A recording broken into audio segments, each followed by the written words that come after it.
Punchline sur Europe 1, Laurence Ferrari.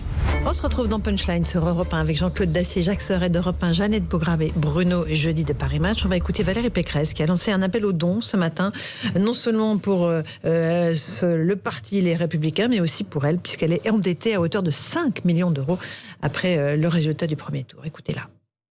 La situation financière de ma campagne est désormais critique. Les Républicains ne peuvent pas faire face à ces dépenses. Je suis endetté personnellement à hauteur de 5 millions d'euros. C'est pour cela que je lance ce matin un appel national aux dons. J'ai besoin de votre aide d'urgence d'ici le 15 mai pour boucler le financement de cette campagne présidentielle. Il en va de la survie des Républicains et au-delà de la survie de la droite républicaine. Jeannette Bougrabe, un moment extrêmement difficile pour les Républicains, mais aussi pour Valérie Pécresse. Parce que, moi, j'étais très surprise en réalité, parce que je me dis qu'aujourd'hui en France, pour pouvoir faire campagne, il faut avoir une fortune personnelle, en tout cas pour que les banques puissent... On savait les difficultés qu'ont certains candidats, mais ça en dit long. C'est-à-dire qu'elle a pris le risque, en tout cas, de mettre en hypothèque, je suppose, certains de ses biens pour qu'une banque fasse confiance à une candidate pour lui prêter de l'argent. Voilà. Et donc ça en dit long sur le mode de fonctionnement démocratique de la France et de s'interroger sur la question du financement d'une campagne. Parce que on peut... Alors c'est pas... Et voilà, c'est-à-dire que si ça avait été un autre candidat, s'il n'avait pas des moyens personnels, ça veut dire qu'on n'aurait pas prêté, n'aurait pas pu faire campagne. Et donc ça pose également la question pour Europe Écologie Les Verts. C'est une question qui est beaucoup plus large. Avec une somme de 2 millions d'euros. Hein. Oui, ils sont mal aussi. Hein. Mais il y a un problème qui, hélas, ne pourra se régler que pour les prochaines élections. Mais on est mal à l'aise. Voilà. Moi, oui, c'est vrai. Ça met mal à l'aise. Mais le fait qu'il y ait 10 ou 12 candidats aussi n'est pas possible. On l'a bien vu, la campagne s'est quasiment arrêtée parce qu'il y avait tellement de monde, donc il fallait à la seconde près équilibrer les prises de parole. C'est plus possible. Ce sont des vieilles réglementations qui datent quasiment du siècle passé. Que ce soit ça, par ailleurs. Non, mais ce n'est pas ça. Qui est plombé la campagne de Valérie Pécresse. À l'élection présidentielle n'a pas de sens non plus. Aucun sens. Il faut trouver un système qui fasse que, avant ces candidats, je dis pas comme aux États-Unis, chacun peut inventer un programme propre. Mais qu'est-ce que... On voit le résultat de 12 candidats. Alors, il y a les ennuis financiers qui surviennent derrière, parce que là, il y en a 4 qui ont absolument raflé l'essentiel des voix, et les autres sont passés en dessous de 10 et n'ont plus de sous pour boucler le budget.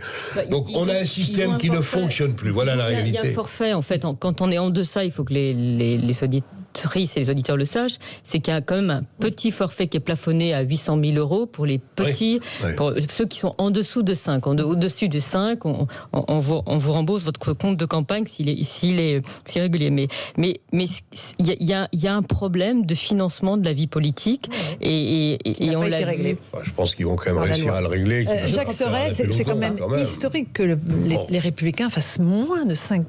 C'est-à-dire le seuil où on rembourse la campagne. Oui, et clairement. C'est-à-dire que Emmanuel Macron a tué le PS en 2017, il a tué les LR en 2022. En tout cas, c'est ce qui semble apparaître là. Après, le message de Valérie Pécresse ce matin semble assez inaudible. En fait, tout son programme est basé sur chacun prend ses responsabilités, assume, un peu contrôle l'assistanat. Et le lendemain de l'élection arrivée, a demandé aux Français un peu un appel à l'aide, un appel aux dons. Ça semble un peu inaudible dans ce contexte-là. Bruno Jeudi, du côté des LR, on a attendu en vain le soutien de Nicolas Sarkozy. Qu'est-ce qui se trame en coulisses? Est-ce qu'il y a des négociations actuellement avec certains LR qui pourraient rejoindre le camp d'Emmanuel Macron? Est-ce qu'il y a une tractation secrète? Clairement, d'abord, c'est vrai que Nicolas Sarkozy n'a pas parlé finalement avant le premier tour, mais en ne parlant pas, il a été bruyant quand même puisqu'il n'est pas allé au meeting. On a bien compris que il était en discussion avancée avec Emmanuel Macron. Alors c'est vrai qu'une partie des députés réfléchissent déjà aux législatives, qu'ils consultent l'ancien président de la République pour voir si il pourrait pas y avoir un accord pour qu'il n'y ait pas de candidat macroniste contre, je rappelle, 101 députés LR. Alors quand vous discutez avec Christian Jacob, il vous dit il y en a à peu près, en gros, les 2 tiers qui veulent repartir sous leur couleur LR et les seules couleurs LR.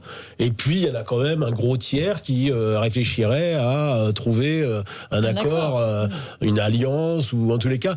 De ça, il n'est pas question de participation gouvernementale, mais au fond, de faire survivre peut-être une partie de parce que c'est peut-être dramatique. La disparition du groupe LR. Oui, mais à 4, à moins de 5%, Jeannette, c'est...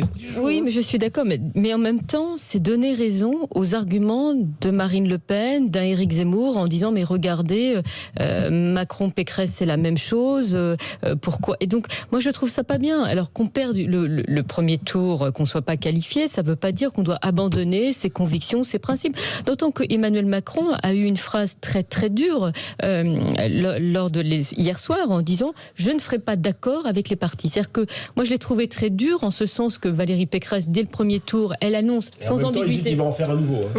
Oui, mais il dit là ce matin, je pense qu'il a été c'est cet après-midi, mais hier soir. Hier soir, mais en même temps hier soir. Il parle une nouvelle méthode. Voilà. Créer quelque chose. Oui, un nouveau mouvement à lui, mais écraser les autres. Donc je veux bien, mais c'est pas tout à fait la même chose. Je crois qu'il va au contraire essayer de chercher une coalition large pour essayer de gagner les législatives. Oui, parce que s'il les perd ou s'il les gagne d'une courte tête, comment gouvernera-t-il? Non. Quand autrefois dans un siècle passé, c'est-à-dire le XXe siècle. Le monde-là, il nous a quittés. Non, c'est qu'on fait des accords de parti. On n'est pas obligé de perdre son identité pour être... Et vous savez très bien que la discipline partisane au sein de l'Assemblée nationale fera que de toute façon, ils voteront comme un seul homme. Ce seront des godillots à l'Assemblée nationale. Il dit qu'il va appeler tous les candidats. Il dit qu'il va appeler les uns après les autres tous les candidats. Il vous explique que Emmanuel Macron a pris une grande partie des idées de la droite. Oui, c'est vrai. Donc sur le plan économique, vous listez, vous regardez d'ailleurs, il n'y a même pas besoin. De droite, ça fait pas d'un doute. De la retraite à 65 ans, s'il l'a fait, de la revalorisation de la valeur travail, il y a toute une liste. Donc rendre la compétitivité aux entreprises, on en parlait tout à l'heure. Si vous faites pas ça. En gros, vous voyez bien ce qui joue, c'est soit la stratégie de 2017, c'est-à-dire une opposition frontale à Emmanuel Macron, qui n'a pas porté ses fruits. Les 2 élections nationales du mandat sont terminées par des scores en dessous de 10%, européenne 8, présidentielle 4 et quelques. Je pense que c'est une question. Ou alors une opposition.